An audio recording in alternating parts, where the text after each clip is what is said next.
Kandolo, tukiangalia head to head, na hapa namaanisha mechi 5 walizokutana kabla. Ukiangalia katika mechi 5 Taifa Stars inambeba, ameshinda mara 3 lakini Uganda ameshinda mara 2. Unahisi hii inakwenda kuipa confidence Taifa Stars kwa kiwango gani katika mchezo huu leo? Kwanza kabisa kama alivyosema Mafians Finest kwamba mechi ya leo Stars anaingia na confidence kwa sababu akiangalia anatoka kucheza mechi ngumu dhidi ya Nigeria ambayo ni opponent ngumu sana. Unajua Nigeria ni finalist wa mashindano yaliyopita. Kwa hiyo kwa head to head tukiangalia wamekutana mara 5, mechi 5 za mwisho Taifa Stars ameweza kuwini mechi 3 na Uganda amewini mechi 2. Surprise ni kwamba Taifa Stars sasa ana mwalimu mpya Miguel Gamondi ambaye ana mpira ambao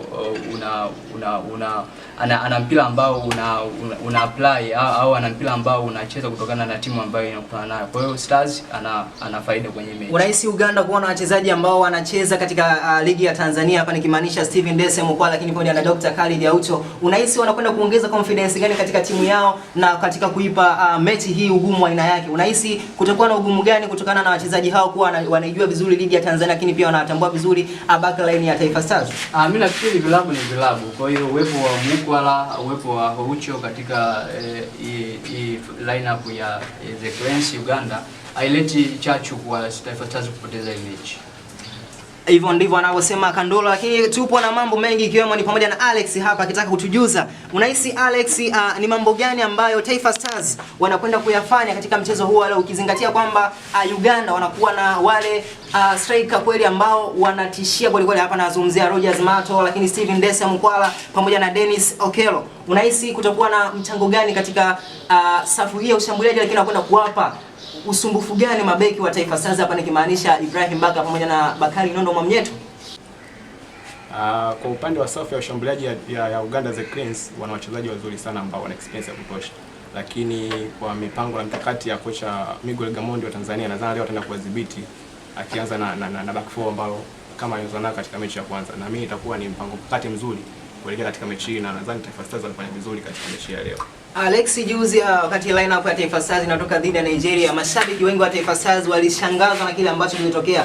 Mojawapo ilikuwepo ni kumuona Bakari Nondo Mwamnyeto akirejea mchezoni na kumuona Dickson Job yupo katika mbao ndefu ile. Unahisi leo Mwamnyeto ataendelea katika kikosi ama mbao ndefu itamhusu na kumpisha Dickson Job? Kwa upande huo nadhani itakuwa ni swala la maamuzi ya kocha mwenyewe. Mechi iliyoisha kumwanzisha Bakari Nondo Mwamnyeto ilikuwa ni mpango mikakati ya mechi husika. Kwa hivyo leo tushangae akianza Dickson Job kwa sababu Dickson Job pia ni beki mzuri vile vile. Kwa hiyo akianza na Dickson Job pia bado ni kitu mzuri kwa sababu Uganda ni wachezaji ambao tunaweza kusema kwamba ni timu ambayo tunaweza tukashindana nao. Tanzania na Uganda ni timu ambazo kama vile zinawiana sawa. Turudi kwa Mafia Finance. Tukiangalia msimamo wa kundi the way unavyoendelea, inaonekana kwamba Tunisia yupo pale kileleni akiwa na pointi 3 lakini akiwa na tofauti ya mabao mawili, lakini Nigeria akiwa nafasi ya pili akiwa na pointi 3, lakini anayefuatia ni Taifa Stars ambaye naye ana pointi 0, lakini ukimwangalia Uganda naye ana pointi 0. Unahisi takwimu hizi Uganda dhidi ya Taifa Stars ambao wote wanaonekana kuwa na pointi sawa, hapa namaanisha 0, mmoja akishika nafasi ya 3 na mmoja akishika nafasi ya 4, unahisi inakwenda kuwapa mchezo wa aina gani, na kila mmoja anakuwa na safu ama na ile kiu ya kutaka matokeo? Unahisi itakuwa ni mchezo wa aina gani? Kwanza naweza nikasema kwa upande wa group C ni bado mapema, kwamba group bado kila mtu ana nafasi. Kwa nini kila mtu ana nafasi? Kwa sababu wote wamecheza mechi moja na hizi ndio mechi za pili ambazo wanacheza. Ikumbukwe kwamba Uganda mechi ya kwanza alipoteza dhidi ya Tunisia mabao 3-1 na Taifa Stars alipoteza dhidi ya Nigeria mabao 2-1. Hivyo basi kwa mchezo wa leo maybe Tanzania akishinda au labda The Cranes Uganda akishinda, wote bado watakuwa na nafasi. Kwa nini watakuwa na nafasi? Kwa sababu watakuwa na pointi 3, lakini pia mechi ya baadaye, mechi kati ya Tunisia na Nigeria, hii ni mechi ngumu, kwa hiyo chochote kinaweza kutokea.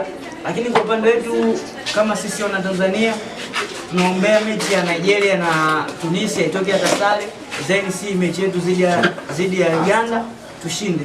Tutakuwa na pointi 4, tutakuwa na pointi 3, kwa maana yake tutakuwa tumezidiwa alama moja. Kwa bado tutakuwa na nafasi nzuri. Lakini short kundi bado niliko wazi, yani kila mtu ana nafasi ya kuenda katika hatua ya 16 bora.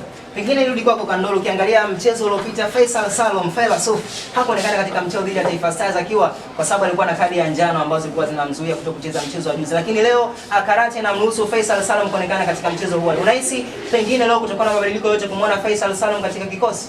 Yeah, of course kutakuwa na mabadiliko sababu Faisal Salum ni mchezaji ambaye ana mchango mkubwa kwenye timu ya taifa. Amecheza mechi chache lakini mechi ambazo amecheza ameshow positive impact kwenye timu. Kwa hiyo uwepo au mwalimu Gamondi kumtumia Faisal Salum kwenye mchezo wa leo unaweza kuwa kama sehemu ya kuchagiza matokeo mazuri kwa Taifa Stars.